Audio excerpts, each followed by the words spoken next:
What is going on, everyone? Welcome back to the world according to Briggs. My name is Briggs, and I'm a caring, nurturing individual that cares about everybody's feelings. Just kidding. I only care about your feelings if you're a subscriber. So if you're looking for someone to care about those feelings, you should probably subscribe. Today's video is about Washington State's second largest city, Spokane. The Lilac City is its nickname, and it's right here on the eastern side of Washington, real close to the Idaho border. Spokane's location between the Cascade Range to the west and the Rocky Mountains to the east and north protect it from weather patterns experienced in other parts of the Pacific Northwest. Not as much rain goes on here as, let's say, Oregon or the other parts of Washington. Spokane is surrounded by a lot of beautiful landscapes and a lot of farmland. In Spokane County and the neighboring counties, there's a whole lot of farmland. And oddly enough, a lot of obese farmers, I guess. Spokane is bordered by two of the most obese counties in the country. I don't know why. If you're living on a farm, aren't you working hard and eating fresh food? Maybe they're farming cheesecake or cupcakes. Maybe that's it. That'd be a great farm. Anyway, Spokane was incorporated in 1881 and has about 220,000 residents, and that's up from 209,000 residents back in the 2010 census. Spokane is not a bad place to live, but it's not for everyone.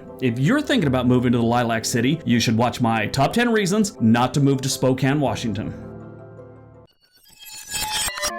Number 10, air quality. Spokane has some of the worst air quality in the Pacific Northwest. They've gotten better over the last year or two, I'll give them that. They've moved down the chart from dangerous to unhealthy. I mean, but really, is that better? That's like shaving your head and claiming you've had weight loss. While researching this, I went down that Google hole and started reading a whole bunch of things on what happens to you when you're exposed to poor air quality. And I'm sure everyone knows that your lungs get trashed, but also your skin and mental health can be affected by poor air quality. So I don't know what to do about mental health and air quality, but clean your skin, people. Lotion it up, clean it. You only get one set of skin. Take care of it.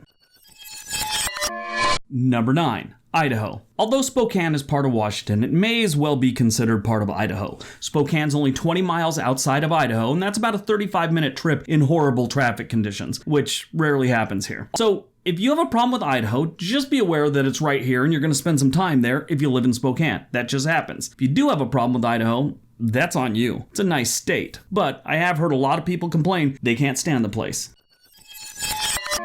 Number 8, wildfires. Wildfires are very common all across the Northwest, especially in the Spokane area. The eastern side of Washington, where Spokane is located, is mostly dry. This, combined with the city's hot and dry summers, is the perfect condition for a 1960s Clint Eastwood movie and Wildfire. This would also make the air quality worse than normal. That's the wildfire part, not the Clint Eastwood part. Not only could you be putting your home at risk for fire damage, but also you're constantly breathing in toxic air from the fire. This could lead to some fatal circumstances, especially for those with sensitive lungs. Make sure you have homeowners insurance if you're in Spokane. Number 7, the University District. Within the University District, there's about 15,000 students in this one area. Between 5 universities and 2 med schools, it's a little crowded. This may be one of the busiest areas in the city with hardly any parking going on. If you need to come to this area, don't expect to park close to where you need to be. If you don't need to come to this area, maybe you should just stay away. It's insanely busy. And if you're over 50, my advice is stay away on most weekend nights because young people are getting drunk and having a good time and it'll just piss you off. Number 6, crime. Spokane has one of the highest crime rates in the country. On average, the city sees about 79 reported crimes for every 1,000 residents. Now, considering they got about 220,000 residents these days, that number seems to be jumping through the roof. The overall crime rate in Spokane is 186% higher than the national average. You know, to me, Spokane doesn't seem like the type of place that should have that crime rate. Now, a lot of it has to do with drugs, obviously. They've had big problems out there. Every time I've been to Spokane, including last year, I don't know where it's happening. It just seems like a nice place. But the numbers don't lie. They got a lot of crime. And like I said, a lot of it is related to drugs. Number 5, the weather. The weather in Spokane is a little bit different. Washington is one of the rainiest states in the country, but Spokane only gets about 17 inches per year. The average for Washington is about 38 inches. It's like half. Or less than half. The Lilac City does make up for it in snow. The average for the country is about 28 inches, but Spokane gets 44 inches of snow. It's more than enough to build a snowman and a snow fort and pretend you're Clint Eastwood in the snow. It's a lot of fun.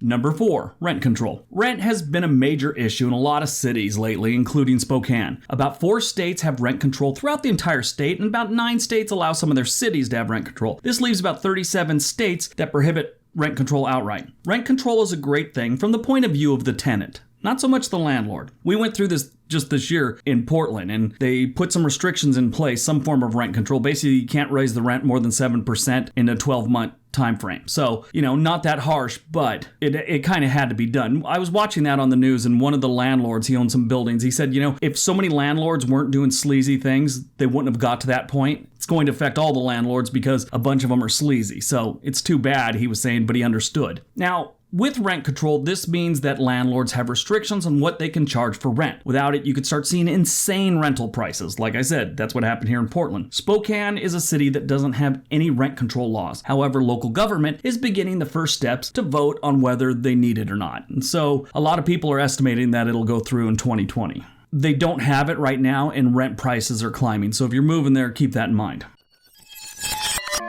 Number 3, tax. Many people move to Washington with the idea of saving a ton of money by not having to pay state income tax. Although this is true, there's no state income tax. They may not be saving as much as they think, especially if you move to the Spokane area. Now, you will be saving money compared to most states, but just it's a little deceiving sometimes. Since the state has no income tax, the state really tries to get that money back through property tax and sales tax. The property tax in the area of Spokane is 1.2%. This is higher than the state average, which is 1.06%. While the sales tax isn't the best either, the state sales tax is currently 6.5%. In Spokane, they add an additional 2.4%, which brings up your overall sales tax within the city of Spokane to a whopping 8.9%. Still better than California, but not good.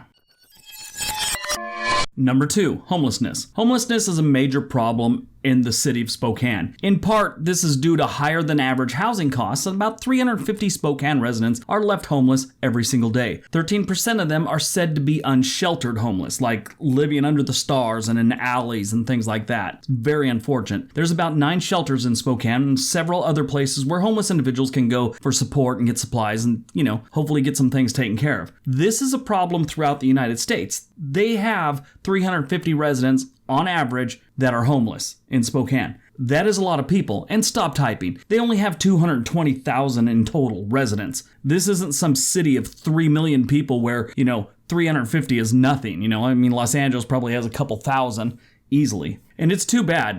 This place is a place that gets really cold. You don't want to be homeless here. You don't want to be homeless, period. What am I talking about? Definitely not in a really cold climate, though.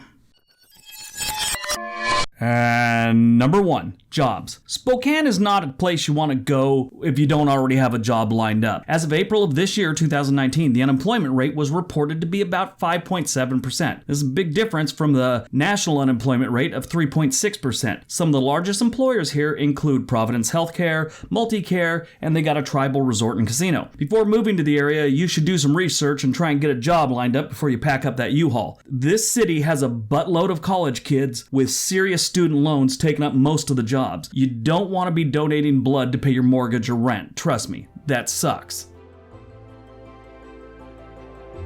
Alright, so that's my top 10 reasons not to move to Spokane, Washington. Hope you guys got some information out of it. Hope you guys enjoyed it. Like I said at the beginning, Spokane's really not a bad place. The crime numbers were a little alarming, but other than that, it's a decent place to live once you get past the crime. But like every place, it's got some flaws, and it's just some things you should know before you make the jump to move to Spokane. Anyway, don't forget all the links below. Give me a big thumbs up, leave a comment, hit that subscribe button if you already haven't. Everybody have a great day.